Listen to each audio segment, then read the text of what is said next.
저랑 에베소서 6장 본문에서 그리스도인의 영적 전쟁이라는 제목으로 9번에 걸쳐 살펴보셨고, 오늘 이제 10번째 시간으로 그 전신갑주에 대한 내용을 좀 마무리하려고 합니다.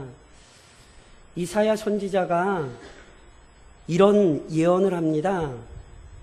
대저 여호와께서 이같이 말씀하시되, 하늘을 창조하시니 그는 하나님이시니 그가 땅을 지으시고 그것을 만드셨으며 그것을 견고하게 하시되 혼돈하게 창조하지 아니하시고 사람이 거주하게 그것을 지으셨나니 나는 여호와라, 나 외에 다른 이가 없느니라. 사랑하는 성도 여러분, 하나님이 천지를 창조하셨습니다. 믿으십니까? 예, 그럼 제가 하나 더 묻겠습니다. 그럼 창조하신 하나님이 지키신다는 것도 믿으십니까? 그걸 이사야가 이렇게 표현한 것입니다. 그것을 견고하게 하시되. 하나님은 창조하셨을 뿐 아니라 견고하게 하십니다. 즉 만물이 유지될 수 있도록 그가 지키고 보호하시며 관리하신다는 의미입니다. 하나님께서는 자신이 만드신 피조물을 한순간도 방치하거나 내버려 두신 적이 없습니다. 어리석은 인간의 관점에서 이해되지 않을 뿐이지 하나님께서는 언제나 만물 안에 역사하셔서 자신의 뜻과 섭리를 이루십니다. 믿으시죠?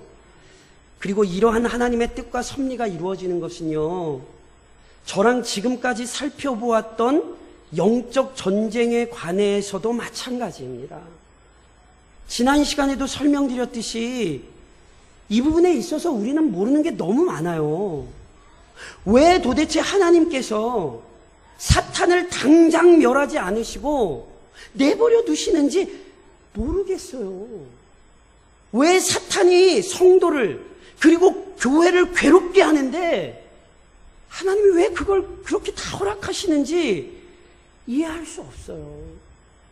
그러나 그렇다고 해서 하나님의 섭리를 부인하시거나 의심하시면 안 돼요. 분명 사탄 때문에 하나님의 영광과 능력, 그의 계획이 타격을 입은 것은 아닙니다.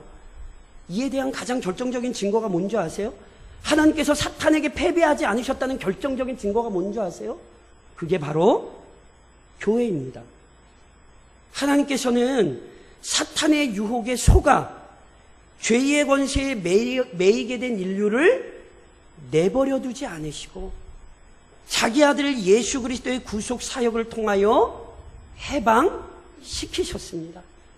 그래서 이전에는요, 사탄의 지배 아래서 악을 임삼고 추악한 정욕을 따르던 삶에서 벗어나 지금 뭐 하고 계신 거예요? 하나님의 영광을 위하여 헌신하고 그리스도의 이름을 위하여 봉사하는 영적 군사들로 세우셨잖아요. 이때 원래 아멘이 나오셨어야 이게 참 좋은 건데 다시 한 번만. 그러니까 하나님을 찬양하고, 그렇죠? 예수 그리스도로 헌신하는 영적 군사로 세우셨잖아요. 그렇죠?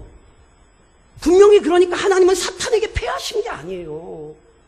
무엇보다 성도들은요, 이러한 자신의 정체성과 이 세상의 실체와 현실을 명확히 이해해야 돼요. 지금도 맹렬한 영적 전쟁이 벌어지고 있다는 사실을 망각하시면 안 되는 거예요. 오히려 매 순간 깨어서 사탄의 간교한 계략을 물리치며 주의 영광을 나타내야 합니다. 그리스도의 군사로서 우리 각자의 삶을 마치고 천국에 이르는 순간까지, 또는 우리가 그토록 사모하는 우리 구주 예수 그리스도께서 영광 중에 재림하실 그날까지 우리는 이 영적 전쟁을 감당해야 합니다. 이것은 바울 선생님의 에베소서에서만 한 얘기가 아니에요. 베드로 사도 역시 우리에게 뭐라고 이야기했습니까? 근신하라, 깨어라. 너희 대적 마귀가 우는 사자같이 두루다니며 삼킬 자를 찾나니 너희는 믿음을 굳건하게 하여 그를 대적하라.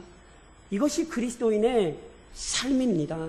우리의 삶 자체가 영적 전쟁이라는 사실을 인식하고 최후 승리를 얻는 그날까지 우리는 사탄과 싸워야 합니다. 이 일을 위하여서 우리가 전신갑주를 살펴보았던 거고요. 이와 관련하여 결론적으로 또 하나의 중요한 사실을 오늘 본문을 통해 확인하셔야 됩니다.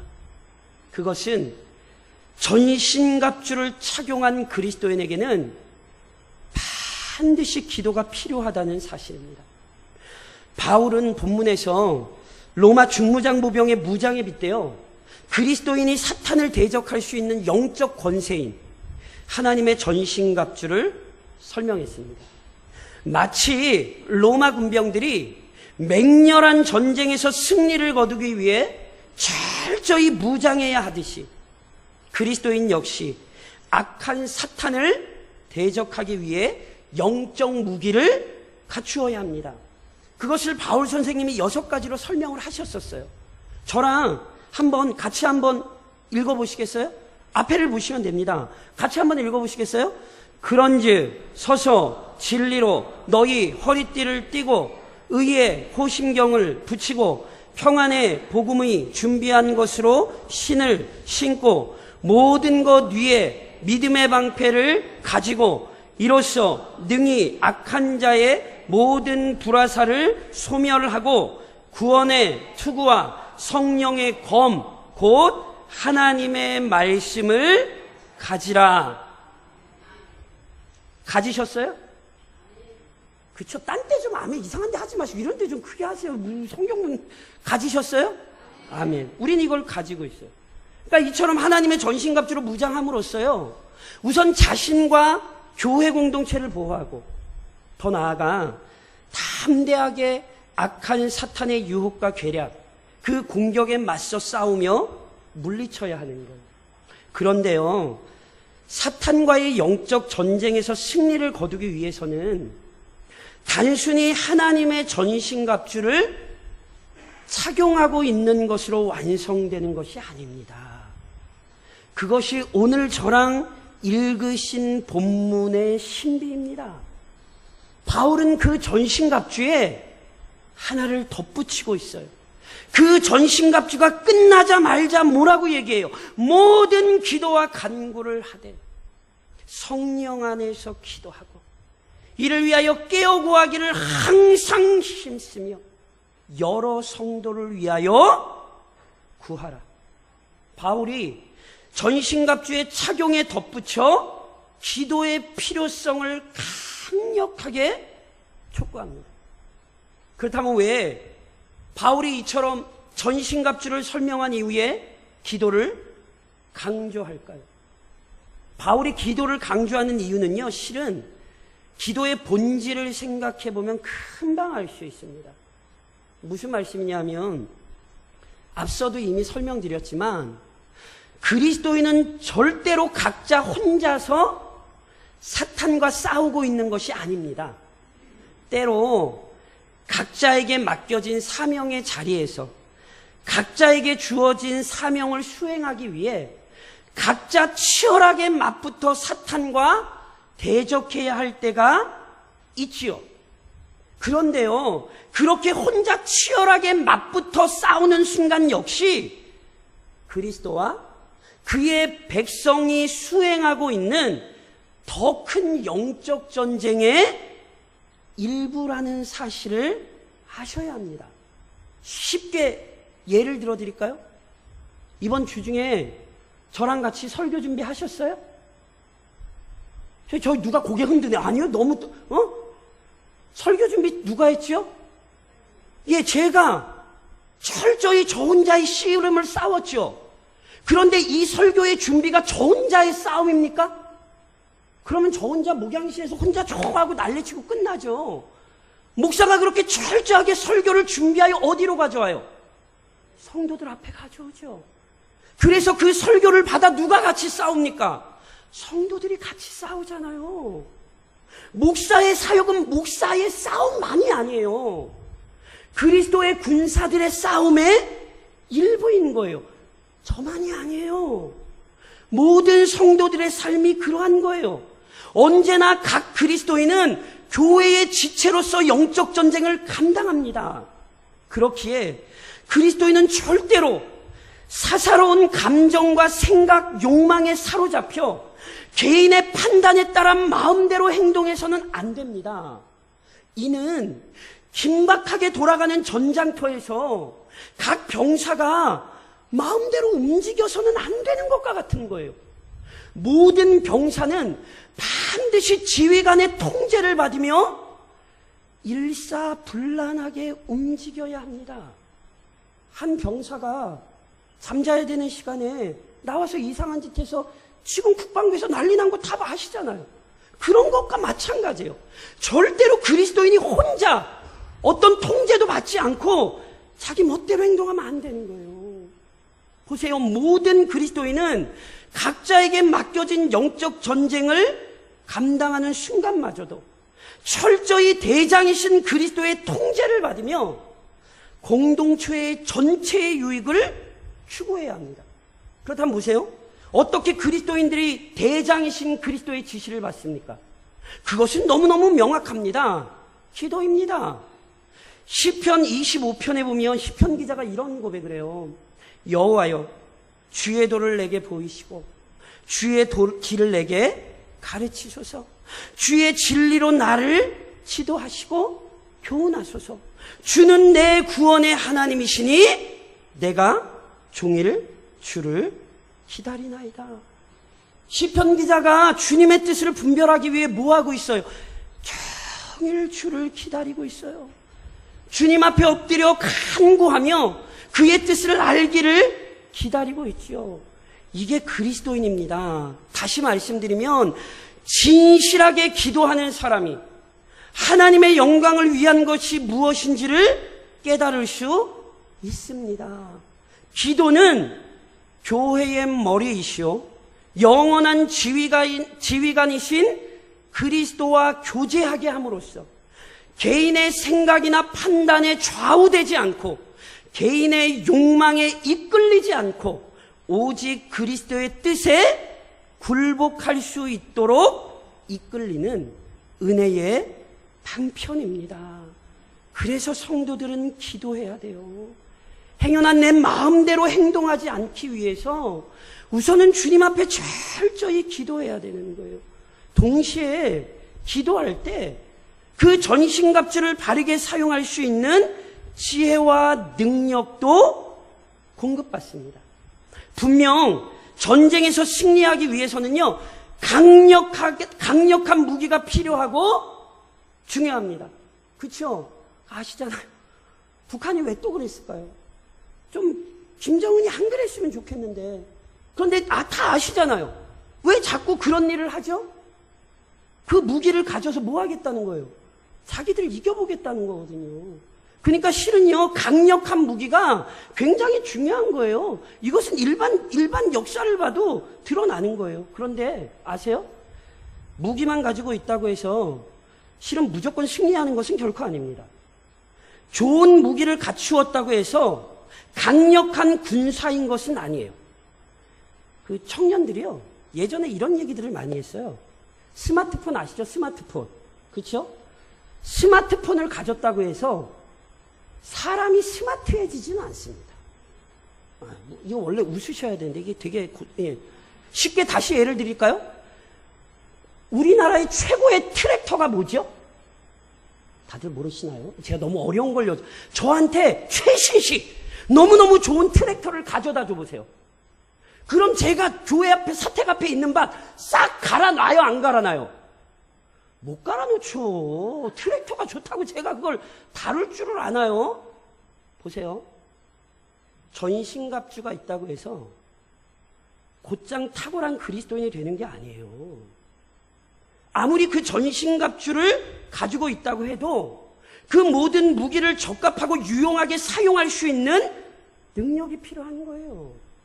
진리의 허리띠를 어떻게 사용해야 하는지, 믿음의 방패로 어떻게 막아야 하는지, 그 지혜와 능력이 필요한 거예요. 그래서 바울 선생님이 전신갑주 이후의 기도를 언급하는 거예요. 기도는 전신갑주에 포함되는 것이 분명히 아니에요. 그러나 기도는 그 전신갑주를 능력있고 효력있게 만드는 권위입니다. 그러니 그리스도인들은 기도를 해야 되는 거예요. 왜요? 전신갑주 자체가 앞에서 말씀드렸잖아요. 이건 사람이 만든 게 아니에요. 그러니 당연히 사람이 마음대로 사용할 수 있는 것도 아니에요. 지난 시간에 저랑 말씀의 검, 성령의 검을 살펴보셨죠? 성령의 검, 뭐라고 말씀드렸어요? 성령께서 말씀과 동반하여 또는 말씀 안에서 역사하셔야 되는 거예요.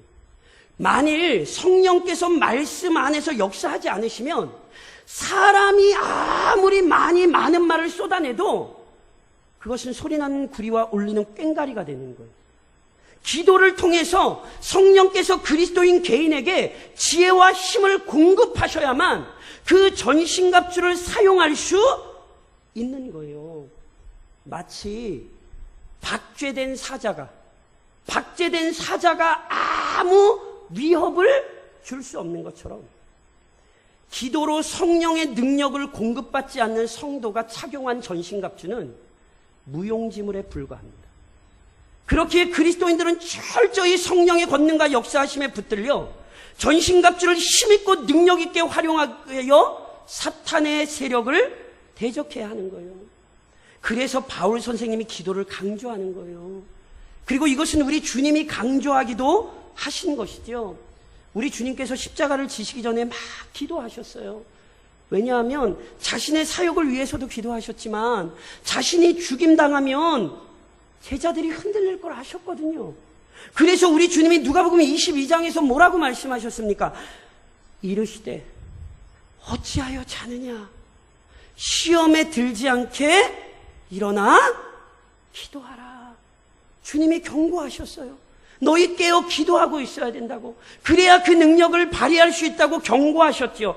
그러나 제자들은 그 경고에 귀를 기울이지 않았지요. 기도하지 않고 잠만 잤어요. 그래서 그들은 시험에 들었어요. 그러니 사랑하는 성도 여러분, 기도하셔야 되는 거예요. 기도하셔야 우리에게 주신 이 영적인 권능들이 비로소 능력 있게 사용될 수 있는 것입니다. 물론 기도도 아무렇게 하는 것 아닙니다. 본문에서 바울은요, 진실한 기도에 몇 가지 요소가 있다는 사실을 알려줘요. 이미 설명드렸듯이요, 기도하면서 영적 전쟁 임해야 되잖아요. 영적 전쟁은요, 그리스도의 지시와 통제를 받으며 수행돼야 돼요. 마찬가지입니다. 성경은 모든 기도를 하나님이 받으셨다라고 얘기하지 않아요. 겉모양은 기도처럼 보이나 하나님이 받지 않으시는 기도가 분명히 있어요. 그러니 우리는 기도마저 성경의 가르침과 권위 안에서 이루어져야 되거든요. 그것을 바울 선생님이요, 5가지로 설명을 하셨어요. 저를 좀 한번 따라 하시겠어요? 모든 기도와 간구. 바울 선생님이요, 모든 기도와 간구를 드려야 한대요. 일부 학자들이요, 여기 사용된 기도라는 단어와 간구라는 단어를 좀 구분하기도 합니다. 기도는 좋은 것들을 구하는 것이고, 간구는 이렇게 나쁜 것들에게서 우리를 좀 건져달라는 것으로 이렇게 이해하는 학자들도 있고요. 때로 어떤 학자들은요, 기도라고 하는 것은 정말 이렇게 폭넓은 거고, 간구라는 것은 조금 더 세분된 기도의 제목들이다, 뭐 이렇게 얘기하시는 학자들도 있어요. 뭐 다 맞을 것 같아요. 그런데 오늘 본문에서 바울 선생님이 모든 기도와 간구 이렇게 표현한 거는요, 아마 전체적인 문맥상으로 보면요, 다양한 형태와 방식으로 기도해야 된다는 것을 강조한 것으로 보여요. 예를 들면 이런 거죠. 때로 혼자 기도할 때가 있잖아요. 그렇죠? 그런데 혼자만 기도하나요? 아니잖아요. 우리가 모여서 같이 합심하여 기도할 때가 있죠. 때로는요, 조용히 묵상으로 기도할 때도 있어요. 그런데 어떤 때는 가슴에 간절한 탄식으로 몸부림치며 부르짖으며 기도할 때도 있죠. 어느 때는 그 간절함이 밥을 굶으면서, 즉 금식하면서 하나님 앞에 내 믿음의 기도를 드리기도 하는 거예요. 그렇죠? 이처럼요, 기도하는 데 있어서는요, 굉장히 다양한 형태와 방식이 있는 거예요. 그러니까 바울 선생님이 지금 무슨 얘기를 하는 거냐면, 너희 열심과 진심으로 어떻게 하든지 항상 기도하기에 힘써야 된다. 방법이 중요한 게 아니라 열심으로 어떤 방법이든지 사용하여 하나님 앞에 기도해야 된다. 지금 이렇게 말씀하시는 거죠. 더 나아가 다시 한번 따라 하시겠어요? 항상 기도. 예, 모든 간구와 기도를 하되 항상 기도해야 됩니다. 항상. 항상이 뭔 말인지 아시죠? 항상이란 모든 일상의 삶 속에서 기도하는 것입니다. 그리스도인에게 은혜가 필요하지 않은 순간이나 사건은 없습니다. 아멘, 잘하셨어요. 우리 교인들이 기도를 많이 해주신 것 같아요. 왜냐하면 성경학교 내내 비가 와가지고, 비 오는 건 상관이 없어요. 근데 어제 비 왔으면 큰일 나거든요. 근데 제가 그래서 오늘 새벽에도 빗소리를 들으며, 하나님 정말 감사합니다. 하나님 정말, 못 보셨죠? 금요일 날 밤에 기사들이라 그래야 되나? 그분들이 와서 세팅하기 전에 비가 싹 그쳤어요. 그래서 제가 비가 아이고 감사하다. 조금 있다 보니까 그분들이 왔더라고. 세상 사람들은 우연이라 얘기할지 몰라요. 그냥 저희 교인들이 기도했어요. 왜냐면 제가 대놓고 기도해달라고 막 그랬거든. 저는 응답이라 확신해요. 이때 하면은 좀 크게 하셔야지. 저는 응답이라 확신해요. 그런 거예요. 우리에게 기도가 필요하지 않은 순간은 없다니까요. 무엇보다 간악하고 교활한 사탄과 투쟁하고 있는데 어찌 기도 없이 살 수 있겠습니까?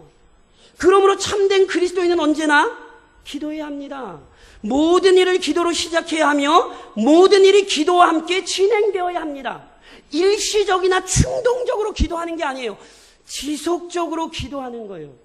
그래서 항상 기도한다라는 말에는요, 규칙적으로 기도한다는 의미가 있어요. 제가 예전에도 한번 설명드렸잖아요. 쉬지 말고 기도하라 할 때 그 쉬지 만다라는 단어가 원래는 사람이 기침하는 형상을 나타낸다나요. 기침하면 어떻게 되세요? 컬럭컬럭 계속 합니까 안 합니까? 하잖아요. 그걸 표현하는데 쉬지 말고 기도하라. 지속적으로 하라. 주기적으로. 그래서 성도들은요, 기도의 시간을 만들어야 됩니다. 그래서 규칙적으로 기도하셔야 돼요. 이것은 쉽지 않아요. 왜냐하면 사탄은 우리를 너무너무 잘 알아서 여러 가지 핑계를 대게 만들어 기도에 진력하지 못하게 하거든요. 그래서 정말 지혜로운 그리스도인은요, 기도의 시간을 정합니다. 그래서 내가 하루 중에 언제는 반드시 기도하겠다. 그리고 힘을 다해 그 시간을 지키는 거예요. 바울 선생님이 지금 이 얘기를 하는 거예요. 다른 어떤 일보다 하루를 살며 기도를 우선시해야 된다는 거예요. 더 나아가 다시 한번 따라 하시겠어요? 성령 안에서 모든 기도와 간구를 하되 항상 기도하죠. 그런데 항상 기도할 때 성령 안에서 기도해야 합니다.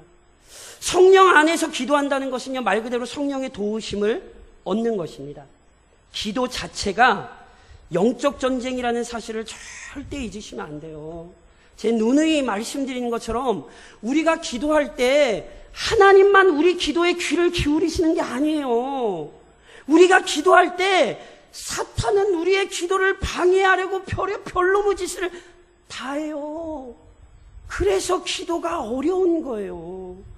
그래서 기도는 우리의 힘이나 능력이 아닌 성령의 능력으로 이루어져야 합니다.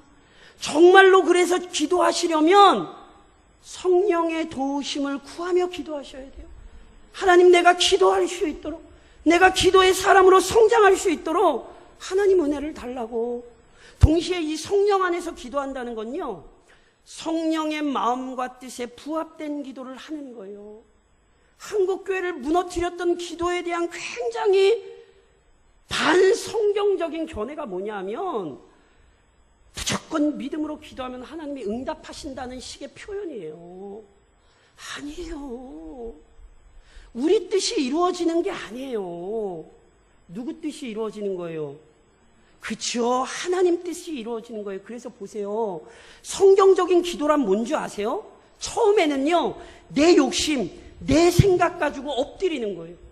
하나님, 저 이게 좋아요. 하나님, 저 이거 하고 싶어요. 하나님, 이렇게 해주세요. 그런데 기도하는 순간 성령께서 끊임없이 내 생각을 일깨우시고 성령께서 내 마음을 막 어루만지시는 거예요. 그래서 처음에는 막 욕심으로 기도를 하고, 처음에는 시기 질투로 기도하고, 막 분에 잡혀서 기도를 시작을 했는데, 어느 순간 성령께서 내 마음을 만지시니, 맞네요, 성령님, 내가 잘못했네요. 성령님, 내 생각이 이게 잘못됐네요. 성령님, 내가 당신 뜻에 순종하겠습니다. 내가 주님 뜻을 위해 살겠습니다. 처음에는 내 욕심을 가지고 시작했지만 결국은 성령 하나님의 뜻이 내 소망이 되는 것, 이게 성경적인 기도입니다. 그래서 성령 안에서 기도해야 되는 거예요. 더 나아가서 한 번 더 따라 하시겠어요? 깨어서. 지금 주무시는 분들 깨시라는 얘기가 아니라 기도를 깨어서 깨어 있다는 것은 기도가 영적인 일이라는 사실을 이해하여서요, 철저히 죄와 사탄의 공격에 대비하는 영적 태도를 의미하는 거예요. 육신적인 잠을 깨라는 게 아니라 영적으로 철저히 대비하고 있으라는 거예요. 그리고요, 이처럼 영적으로 대비하고 있는 자세는요, 반드시 육신적인 삶의 모습으로 나타납니다. 쉽게 설명을 하나 드릴까요? 진실하게 기도하는 자가, 하나님의 거룩하심을 알며 그 거룩하심을 위해 간구하는 자가 절대로 죄를 가까이 하거나 나태한 삶을 살 수 없습니다. 그가 자기가 기도하는 대상이 하나님이라는 사실을 안다면 그는 기도하면 기도할수록 그의 육신의 삶을 변화시키게 되어 있습니다. 그러니 실은 육신의 삶이 변화되지 않는 건 실은 깨어서 기도하지 못하기 때문에 그래요. 그리고 이렇게 깨어 기도하는 것이 곧장 곧 뭐와 연결되냐면 확신으로 기도하는 것과 연결됩니다. 하나님이 내 기도 들으십니다. 믿으시죠? 누구 기도가 제일 세요? 좀 크게 좀 하시지. 크게 하죠. 내 기도 오해하지 마세요. 내가 능력이 있다는 게 아니에요. 누가 나를 위하여 기도하고 계세요? 예수님이 이미 하나님 보좌 우편에서 나를 위하여 기도하고 계세요. 내 기도가 능력이 있는 게 아니라고요. 주님이 나를 위해 기도하시니, 그리고 내가 주님을 의지하니 내 기도가 우리 하나님께 응답되는 것입니다. 이 확신을 가지셔야 돼요. 이게 깨어 기도하는 거예요. 또 하나 다시 한번 따라 하시겠어요? 성도를 위하여, 교회를 위하여. 오늘 바울 선생님이 그렇게 얘기하잖아요. 모든 기도와 간구를 하되 항상 성령 안에서 기도하고요, 깨어 기도해야 돼요. 근데 무엇을 위해 기도해요? 여러 성도를, 여러 교회를 위해 기도하래요. 사랑하는 성도 여러분, 그리스도인은 교회를 위해 기도해야 됩니다. 왠지 아십니까? 교회는 하나님의 특별한 사랑의 대상이기 때문입니다. 교회에 허물과 문제가 있다는 것 때문에 교회가 어떤 공동체인지 자체를 혼동하지 마십시오. 하나님이 연약한 이스라엘을 사랑하신 것처럼 하나님은 여전히 연약한 자신의 교회를 사랑하시고 붙들고 계십니다. 사도 바울이요, 그리스도인들을 박해하러 다메섹 도상으로 가고 있을 때에 우리 주님이 바울에게 나타나 명확히 말씀하셨어요. 너 왜 나를 핍박하느냐고. 바울은 한 번도 예수님을 본 적이 없고 예수님을 박해한 적이 없어요. 그런데 예수님은 말씀하셨어요. 넌 나를 왜 핍박하냐고. 왜요? 사울이 성도를 핍박했거든요. 그러니 사랑하는 성도 여러분, 이런 어리석음을 벗어나야 합니다. 교회는 품어야 될 대상이고 사랑해야 될 대상이며 내 헌신이 드려져야 될 대상이에요. 그래서 성도는 교회를 위하여 끊임없이 기도해야 되는 거예요. 게다가 악한 사탄이 교회를 무너뜨리려 공격하고 있습니다. 앞서도 설명드렸듯이 우리는 함께 이 전쟁에 동참한 사람입니다. 옆에 있는 성도는 나의 전우입니다. 우리의 대적은 사탄이지 전우가 아닙니다. 내 전우가 고통받고 있고 내 전우가 쓰러져 있는데 어찌하여 그 전우의 고통을 무시하고 어찌하여 그 전후의 고통을 외면하겠습니까?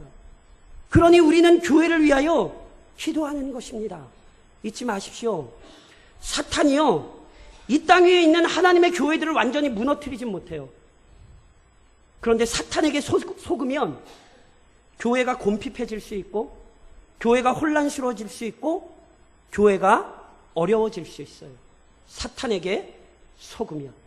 그러니 사탄에게 속는 어리석음을 범하지 말고, 하나님이 사랑하시고 여전히 사용하시는 교회를 위하여 끊임없이 함께 기도해야 하는 것입니다.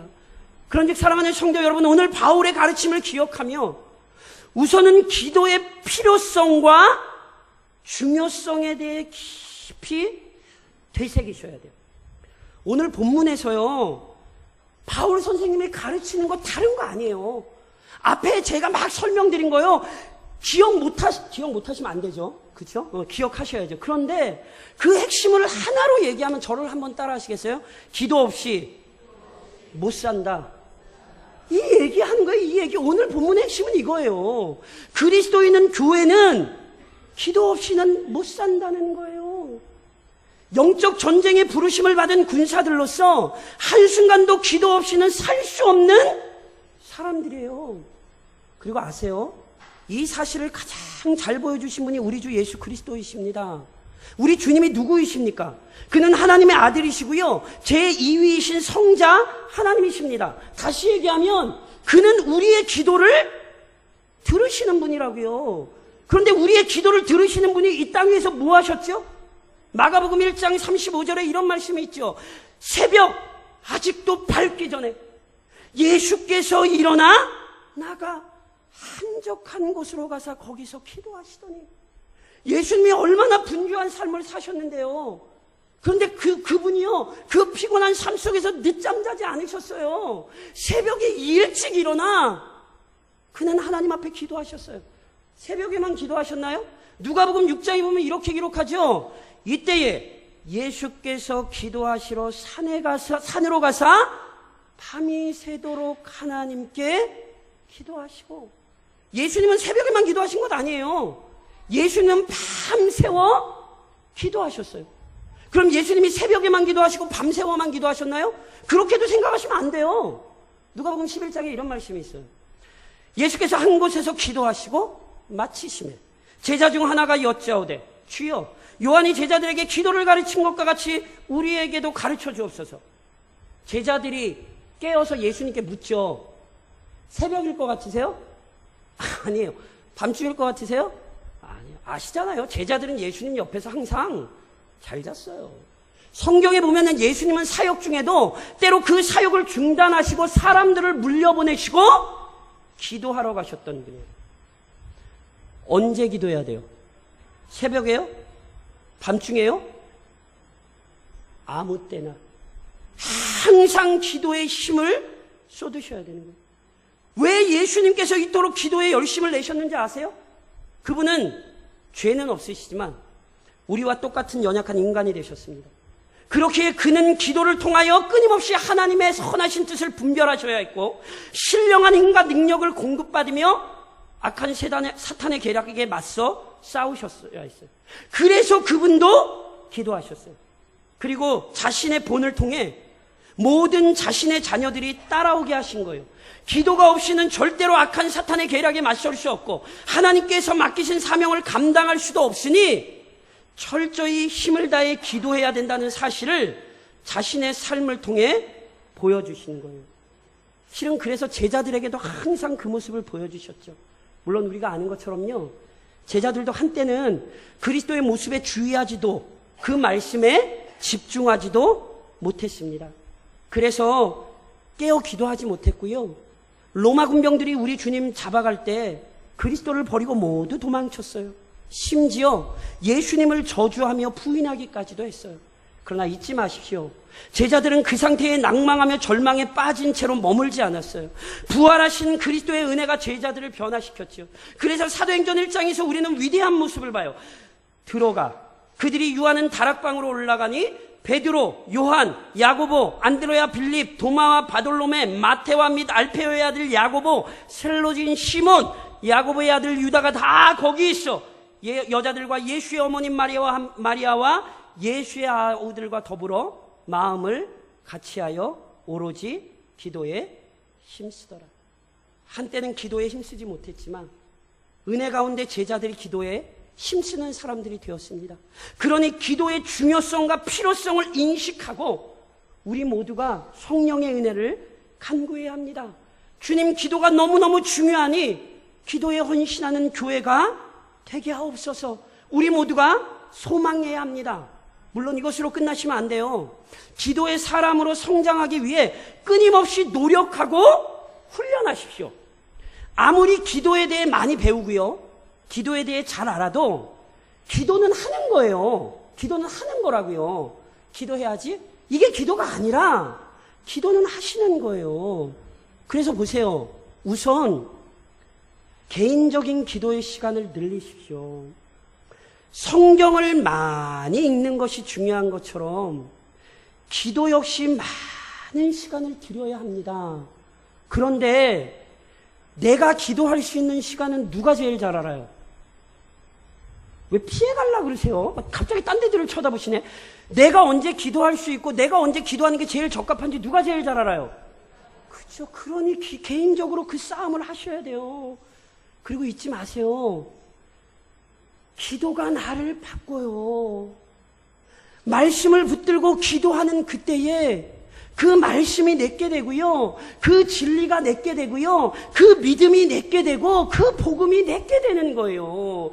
기도가 없이는 절대로 하나님의 은혜가 내 것이 될 수 없어요. 그러니 개인의 기도 시간을 늘리셔야 되는 거예요. 더 나아가 합심 기도의 시간을 귀하게 여기십시오. 무슨 말씀이냐면 개인적으로 기도하는 것이 어려운 분들이 있어요. 그래서 저희가 합심으로 기도하는 게 굉장히 중요해요. 기도는요, 말씀을 통해 배우기도 하지만요, 옆 사람이 기도하는 걸 보며 배워요. 제자들이 그랬잖아요. 제자들이 뭘 보고 배웠어요? 예수님 기도하시는 것 보고 배웠어요. 그래서 저랑 설교 끝나고 또는 수요 기도회나 우리 찬양 예배나 같이 기도하시는 시간이 굉장히 중요해요. 어떤 분에게는 그게 조금 힘드실 수는 있어요. 그런데요, 전체를 생각하셔야 돼요. 기도에 숙달이 되신 분들은 그 시간에 열심을 내어 기도하셔야 돼요. 아직 기도를 잘 모르시는 분들은요, 보고 배우셔야 돼요. 아, 기도는 저렇게 하는 거구나. 그리고 그때 입을 여셔야 되는 거예요. 죄송한 얘기입니다만 우리 교회 성도들 중에 예배 때 저랑 이렇게 함께 통성으로 기도하지 않으면 한 주간을 살면서 한 번도 기도하지 않는 성도들이 있습니다. 그러니 우리가 합심 기도하는 것이 얼마나 중요하겠습니까? 자기만 모시지 말고요, 옆에 성도를 위해서라도 힘써 합심하여 같이 기도하셔야 돼요. 그리고 이렇게 합심으로 기도하는 것과 관련하여 중요한 게 있어요. 그게 뭔지 아세요? 대표기도예요. 대표기도. 우리 재직들은요, 반드시 대표기도 하셔야 돼요. 왠지 아세요? 하나님이 우리 교회 지체로 부르셨잖아요. 그렇죠? 믿으시죠? 그러면 대표기도라는 게 뭐예요? 그 지체로서의 역할을 감당하는 거예요. 아이고, 목사님, 저는 기도를 잘 모르는데 배우시는 거예요. 배우시는 거. 기도할 때 좋은 건 뭐냐면 처음에 기도를 모르시면 써오시는 거예요. 써오시는 거. 그 쓰시는 것도 아주 중요한 원칙들이 있어요. 기도는 사람이 듣는 게 아니라 누가 들으시는 거예요? 하나님이 들으시는 거예요. 대표 기도는요, 개인 기도 하시는 거 아니에요. 공동체 두루두루 전반을 살피며 기도하는 거예요. 그러니 기도에 숙달되신 분들은 믿음으로 잘 준비해서 아무것도 안 보고 그 자리에서 기도할 수 있지만, 기도에 숙달되지 않으신 분들은요, 열심히 성실하게 기도문을 준비해 오시는 거 아세요? 그 기도문 준비하는 것 자체가 엄청난 기도예요. 내용, 표현 다 집중하셔야 돼요. 물론 시간마저 주의하셔야 돼요. 대표 기도는요, 시간이 너무 짧아도 안 되고요, 시간이 너무 길어도 안 돼요. 왜냐하면 그것이 오히려 예배에 방해될 수 있기 때문에 그래요. 대표 기도의 적당한 시간은 한 3분 이내예요. 우리는 지금 여러 성도들이, 재직들이 각 기도의 시간을 채우고 계시는데 예전에 비해 많이 들어오셨죠? 잘하시는 거예요. 안 들어가시면 제가 알기로 좀 이렇게 빼달라신 분들이, 제가 우리 부목사님 빼달라신 분들이 몇 분 있는 걸로 그러시면 안 돼요. 제가 그래서 오늘 말씀드리는 거예요. 지체로서의 역할을 감당하는 너무너무 중요한 거예요. 그것을 배우실 때 우리의 기도의 경지가 넓어지는 거예요. 더 나아가서 기도의 동역자를 많이 만드셔야 돼요. 야고보서 5장에서 야고보 사도가 야고보가 뭐라고 얘기했습니까? 그러므로 너희 죄를 서로 고백하며 병이 낫기를 위하여 서로 기도하라. 의인의 강구는 역사하는 힘이 크민이라. 믿으세요? 그래서 나 혼자 기도하지 마세요. 은밀한 기도의 제목이 아니라면 같이 기도해 달라고 요청하세요. 제가 뭐라고 했어요? 그래서 여러분들이 비 안 오게 그래서 기도하셨어요? 안 하셨어요? 이따가 나갈 때 물어봐야겠다. 기도하셨어요? 응? 기도하셨어요. 그래서 의인의 간구는 역사하는 힘이 커요. 우린 그걸 믿는 사람들이에요. 그러니 함께 기도하십시오. 그리고 또 하나, 응답에 대해 반드시 확신하십시오. 잠언 15장에 이런 말씀이 있어요. 악인의 제사는 여호와께서 미워하셔도 정직한 자의 기도는 그가 기뻐하시느니라. 믿으세요? 하나님은 자신의 자녀의 기도를 물리치지 않으세요. 반드시 자신의 뜻에 합당하게 그 기도에 응답하십니다. 그런즉 사랑하는 성도 여러분, 그리스도인이라는 이름을 얻은 것으로 만족하지 마십시오. 그리스도인의 능력을 소유하십시오. 그렇다면 그리스도인의 능력이 무엇입니까? 마가복음 9장에서 우리 주님 우리에게 이렇게 말씀하셨어요. 이르시되 기도 외에 다른 것으로는 이런 종류가 나아갈 수 없느니라. 하나님이 허락하신 전신갑주를 착용할 뿐 아니라 기도로 말미암아 그 영적인 능력을 잘 감당하시는 믿음의 백성들이 되시기를 우리 기도의 응답자가 되시는 주님의 이름으로 간절히 권면드립니다.